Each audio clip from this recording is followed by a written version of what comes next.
Hey there, Koi Academy CST students, and welcome to this explainer. Today we're tackling the absolute foundation of your surgical technology career, the operating room setup. You can kind of think of this as your pre-flight checklist. The safety of the patient, the efficiency of the surgical team, and the total sterility of the environment all hinge on you mastering these crucial steps before the surgeon even sets foot in the room. The stakes are incredibly high in the OR, and as you'll see, they're just as high on your certification exam. Now, you might be wondering why we're hitting this so hard. Well, mastering today's chronological OR setup accounts for a massive 19 preoperative preparation items on the NBSTSA certification exam. 19! That's a huge chunk of your score. If you master the principles we're covering today, you're going to walk into test day answering those questions with total confidence. No guessing required. So here's our game plan for today. We'll look at the surgeon's preference card, environment and traffic zones, mastering the setup sequence, managing the sterile field, and finally, critical intraoperative counts and meds. Let's get right into it. Starting off with step 1, the surgeon's preference card, basically your blueprint. Okay, listen up, because this is a classic exam trap. The surgeon's preference card is your blueprint, right? It lists exactly what that specific surgeon needs for the case. The laparotomy sets, the sutures, the exact skin prep, the whole shebang. But here is a high-yield exam alert. The CST tests your understanding that while the card drives the setup, you absolutely must actively verify it against the current case needs. You literally never follow it blindly. It's your ancillary duty to make sure the preferences match what's actually happening with the patient today. Update it when things change. It's a dynamic, living document, not some rigid history lesson. Moving right along to step 2, environment and traffic zones, or as I like to call it, securing the perimeter. You've got this invisible perimeter to maintain, and it's governed by very strict ASHRAE and AORN standards. You definitely need to memorize these numbers. The temperature has to stay between 68 and 75 degrees Fahrenheit. This inhibits bacterial growth, but keeps the patient from getting hypothermia. Airflow? It has to be positive pressure. That means air flows out of the OR when doors open, pushing any dirty corridor air away. But the absolute golden rule to punch into your memory is humidity. It must stay between 20 and 60%. If humidity spikes over 60%, it promotes microbial growth and ruins the integrity of your sterile packages. Just ruins them. So, let's test your knowledge real quick with a super common exam scenario.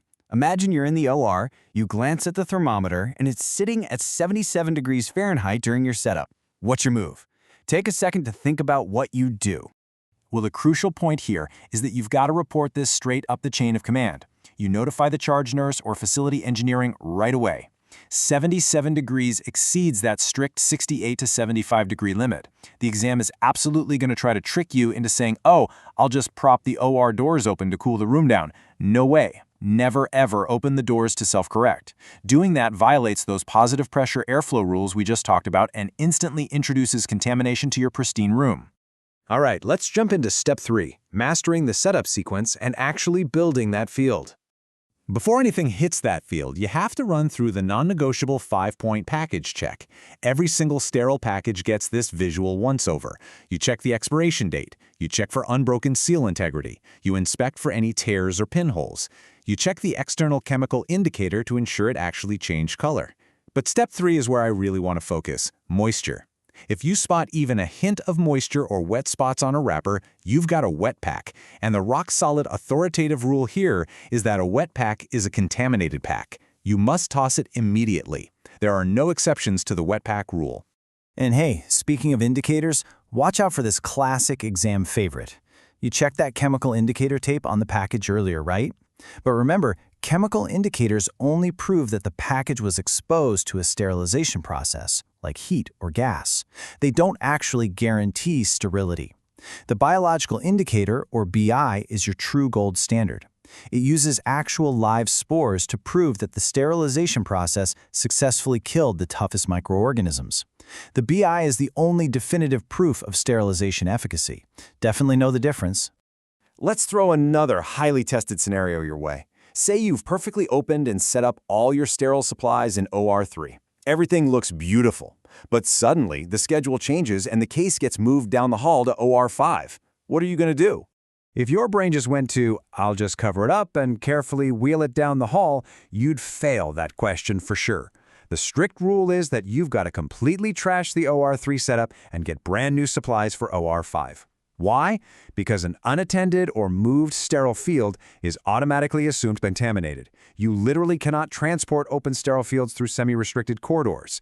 It hurts to throw all that stuff away, I know, but patient safety demands it. Okay, moving on to step 4, managing the sterile field and its spatial zones. Once you're gowned and gloved, you really have to nail the spatial organization and distinguish between two critical surfaces, the back table and the Mayo stand. The exam loves to test this.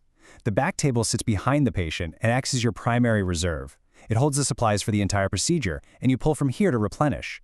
The Mayo stand, though, is positioned directly over or right near the patient. It's your active working surface. It holds only the immediate use instruments for the exact step the surgeon is doing right now. Keep them completely distinct, or you're just asking for chaos and cross-contamination. Now, while you're focused on the sterile field, the circulator is setting up key equipment outside the sterile field. And there's a really sneaky exam trap here regarding the electrosurgical unit, or BOVI. The ESU dispersive pad, the grounding pad, needs to be placed on a well-vascularized muscle mass. But who places it? The exam will absolutely try to trick you into thinking the scrub tech does it. Nope. The circulator places it because it goes on the unsterile patient before draping. And it never ever goes on scars, bony prominences, or metal implants. Which brings us to our final step, Section 5, critical intraoperative counts and meds, the final clearances. Any medication or solution hitting your sterile field goes through a very meticulous 4-step protocol. First, verify. You and the circulator verbally confirm the drug, the concentration, and the expiration date. Second, receive. The circulator pours it while explicitly showing you the vial label. Third, mix. You mix it if ordered using strict sterile technique. And fourth, label. You have to label every single container instantly, noting the drug, strength, and diluent. And that brings us to an absolute non-negotiable rule. An unlabeled container on the sterile field must be discarded immediately. I seriously cannot stress this enough. The exam will offer you a tempting distractor, suggesting you can use a clear liquid if you're pretty sure it's just saline because you're the one who poured it. Do not fall for it. If it lacks a label, it is trash. Period. No exceptions. All right, fast forward a bit. After the meds are labeled and the case proceeds, we hit the closing counts for sponges, sharps, and instruments. Let's test your resolve on patient safety with a really high-stress scenario. At the closing count, a sponge is missing. You tell the surgeon looks in the wound, says it looks clear to me, let's just proceed with closure. What is your next move? This principle protects both the patient and the surgical team from massive liability. You report it immediately to the circulator, and you absolutely do not let that wound be closed. An incorrect count is a full-blown surgical emergency that cannot be dismissed by anyone. Honestly, even the surgeon's clinical judgment doesn't override this protocol. The entire team searches, and, if it's still MIA, an intraoperative X-ray has to be obtained before closure happens. Stand your ground. Okay, let's lock this all in with a rapid-fire review of the highest yield facts right before you hit the books for your exam.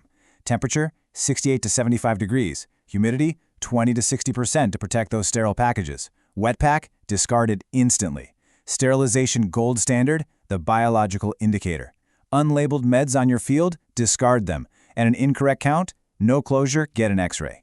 These are your undeniable truths for the OR. If you've got this material down backward and forward, you just mastered 19 crucial exam items on preoperative preparation. You're going to build a flawless, perfectly sterile environment. But let me leave you with a quick provocative thought as you continue your Chi Academy journey. What happens if your setup is absolutely perfect, the counts are right, the field is pristine, but the patient codes right after the very first incision? How does your role shift in a split second?